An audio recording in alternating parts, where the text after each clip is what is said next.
While Woj, Shams, or Bradley Beal himself have not confirmed it yet, from all the reports across the league, it looks like Bradley Beal is going to opt out of his $36.3 million player option. He's set to hit the open market as an unrestricted free agent, and at 28 years of age, Bradley Beal, to his standards, definitely had a down year this past season, only appearing in 40 games. The Washington Wizards, who traded for Kristaps Porzingis and they traded for Russell Westbrook the previous season, have done some things to try to build around Bradley Beal, but the Washington Wizards have not been contenders up to this point, and it looks like Bradley Beal is finally going to go get his opportunity elsewhere. So I'm going to be talking about the 3 teams that are going to be the best fit for Bradley Beal moving forward. I'll go in ascending order from number 3 to number 1, and it's NBA draft week, so y'all know I'm repping my Magic because I'm hype. Let's get into today's video. Before we get into today's video, if you guys could drop me a like. It takes 1 second and it helps me and the channel out tremendously. And if you guys are new here, consider hitting that subscribe bell to stay tuned for more Jacksonville Jaguars and, of course, NBA content that I do here on YouTube. And if y'all could, make sure y'all go follow me on my socials. I'm very active and I'm on there every single day, especially on Instagram and Twitter. The link tree will be in the description down below. Now let's get into today's video. Now, I briefly mentioned it, but Bradley Beal definitely had a down season this past year with the Washington Wizards, only appearing in 40 games, so just about half the season. But Bradley Beal was 23.2 points per game this season, 4.7 rebounds, 6.6 assists per game. Shot only 45% from the field and 30% from deep, which is a horrendous mark to his standards and one of the worst shooting percentages in the NBA from behind the arc. But when you look at Bradley Beal in comparison to the last 2 seasons, you know that this is probably not going to be a reoccurring theme just because of the fact that he was over a 30-point per game scorer the last 2 seasons prior to last season in 2021-2022. Plus, the Washington Wizards really haven't done much in order to help build around Bradley Beal over the years, from the days of John Wall to the days of Bradley Beal and Russell Westbrook, now to Kristaps Porzingis, and the list goes on. Bradley Beal's finally set to hit the open market, so let's get into my team number 3. Now, my team number 3 for Bradley Beal and the best fit is going to be the Dallas Mavericks. And while a lot of people fantasize about Luka Doncic and Bradley Beal, how terrific that backcourt would be offensively speaking, it would probably be arguably the best backcourt in the NBA next to Steph Curry and Klay Thompson, but there's just going to be zero defense on that side of the ball when you look at Bradley Beal, Luka Doncic, and the Dallas Mavericks still don't have a big man. I understand the Dallas Mavericks just traded for Christian Wood, but Christian Wood's what, 6'9", 6'10" maybe? Dallas Mavericks still desperately need a big man down in the middle, and they don't have that right now. You know, whether they want to play small ball 5 and they want to keep Dwight Powell there, he's clearly not the answer.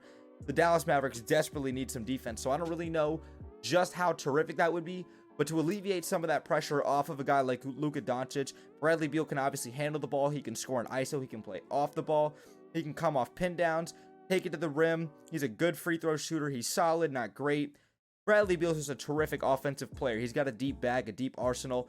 He would fit seamlessly, I believe, with a guy like Luka Doncic, but it just comes to the defensive side of the ball. I don't see the Dallas Mavericks having enough defensive pieces to compete if that was the matter. That's why I put them at number 3. Plus, you also look at the situation that Bradley Beal is going to be looking for a huge contract on a 4, maybe a 5-year deal at the age of 28. The Dallas Mavericks just paid Luka Doncic the largest rookie contract extension in NBA history, a 5-year, $207.1 million deal as well, too. The Dallas Mavericks will probably have some cap issues moving forward. So Bradley Beal, that's why I got the Dallas Mavericks at number 3. Now at number 2, I've got the Memphis Grizzlies. I think that the Memphis Grizzlies, as of right now, appear to be the younger, scrappier, hungry team that looks to be on the cusp of something special. Now, the Memphis Grizzlies, to me, last season, regardless of how well they played with or without Ja Morant and what they did to the Golden State Warriors in the semifinals, I still was not a believer in that team last season. The Memphis Grizzlies desperately need another guy alongside Ja Morant in order to take them over the hump, have another guy offensively speaking who's gifted and talented. I don't believe Dillon Brooks is that guy. He's a solid role player, but while his value's high, I would trade him and get some compensation. Obviously, Jaren Jackson Jr. is a terrific defensive player. Steven Adams is great. You look at Tyus Jones, one of the best bench guards in the NBA. They've got a great group of players, and obviously Taylor Jenkins has proven to be a phenomenal coach these last couple of seasons with the Memphis Grizzlies. I think helping take some of that pressure off a guy like Ja Morant, and Ja Morant's obviously a high flyer too. Bradley Beal would fit seamlessly with this team, and I do think that what Taylor Jenkins and this Memphis Grizzlies team has done, because they have a lot of young guys, they've got a lot of scrappy guys, and they play defense, that's the big thing. Bradley Beal can come in and be a solid guy productively, offensively speaking, for the Memphis Grizzlies. That's why I got that number 2. Now, the number 1 team that should be pursuing Bradley Beal and that would be the best fit for Bradley Beal moving forward has got to be the Miami Heat, and it breaks my heart to say that as a Magic fan. Jimmy Butler needs another guy alongside him in the backcourt that can help take that pressure off of him as well too. And the Miami Heat just need another scorer. I understand Tyler Hero was a 20-point per game scorer, and that's why he won 6th Man of the Year.